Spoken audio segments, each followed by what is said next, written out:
সংস্কার প্রস্তাবের দ্বাদশ অধ্যায়ে বলা হয়েছে নারীদের একটি চ্যালেঞ্জ বা সমস্যা হচ্ছে যৌনকর্মীদের শ্রমিক হিসেবে স্বীকৃতি না থাকা। এটা তাদের একটা বলা হয়েছে যে নারীদের জন্য এটা একটা সমস্যা, এবং তারা অন্তর্বর্তী সরকারের কাছে দাবি জানিয়েছেন যে শ্রম আইনে যৌনকর্মীদের শ্রমিক হিসেবে স্বীকৃতি প্রদান করতে হবে। এটা তাদের প্রস্তাবনা। এটি অবশ্যই একটি চরম ঔদ্ধত্যপূর্ণ দাবি এবং সমস্ত নারী সমাজের জন্য চরম অপমানকর একটা দাবি। সমগ্র বিশ্বের বর্তমান সভ্য সমাজে কোথাও এখন পর্যন্ত পতিতাবৃত্তিকে সামাজিকভাবে মেনে নেওয়া হয়েছে বলে আমাদের জানা নেই। আর ইসলাম তো জিনা, ব্যভিচার, বিবাহ বহির্ভূত যৌন মিলন অর্থাৎ এক্সট্রাম্যারিটাল সেক্স এবং পতিতাবৃত্তি ইত্যাদিকে হারাম বা মহাপাপ বলে ঘোষণা করেছেন।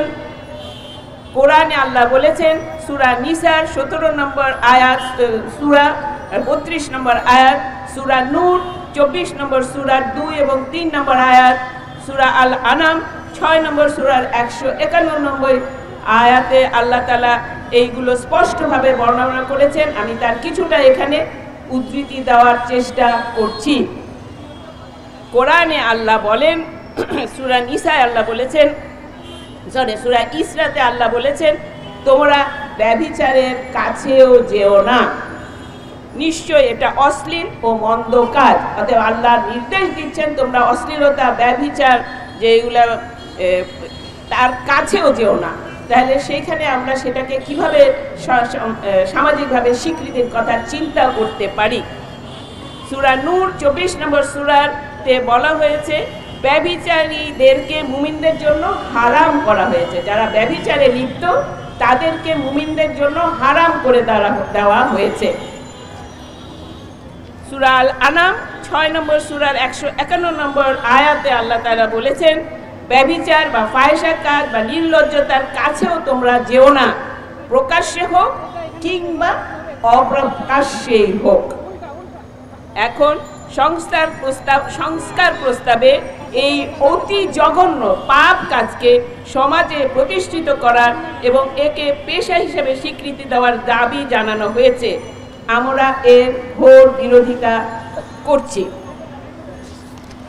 এখন যদি ধরে নিই যে এই প্রস্তাব বাস্তবায়িত হয়েছে, যদি এই প্রস্তাব আজ কোনোভাবে বাস্তবায়িত হয় আমাদের এই দেশে, তাহলে ভবিষ্যতে আপনাদের আমাদের সন্তানদের মধ্যে থেকে কাউকে যদি আপনারা জিজ্ঞেস করেন যে ভবিষ্যতে তুমি তো পেশা হিসেবে কি গ্রহণ করবে, তখন পেশা হিসাবে সন্তানরা যেগুলো পছন্দ করেন ডাক্তার, ইঞ্জিনিয়ার, আইনজীবী, রাজনীতিবিদ, ব্যবসায়ী ইত্যাদি পেশার পাশাপাশি আপনাদের কোনো আদরের কন্যা সন্তান যদি বলে বসে যে আমি ভবিষ্যতে পতিতাবৃত্তিকে পেশা হিসাবে বেছে নিব, কারণ এতে বেশি পড়াশোনা করা লাগবে না এবং এটা সহজ উপার্জনের একটি আকর্ষণীয় পথ, তখন আপনারা তাকে সাবাস দিবেন কিনা জানি না, তবে সমাজ যে কোন পথে যাবে তা আর বলার অপেক্ষা রাখে না।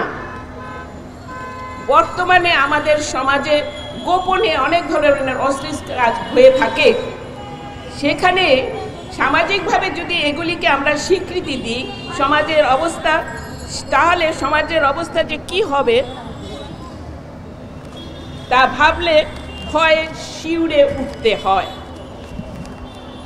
বর্তমান সমাজে এখন আমরা জানি যে পরিবারের কোনো উপার্জনক্ষম ব্যক্তির অবর্তমানে অর্থাৎ স্বামী অথবা বাবার যখন কোনো নারীর উপর সমস্ত পরিবারের অর্থনৈতিক দায়িত্ব এসে পড়ে, তখন আজকের এই পঙ্কিল সমাজে সেই নারীদেরকে বিভিন্ন রকম প্রবঞ্চনা বা বাধার সম্মুখীন হতে হয়।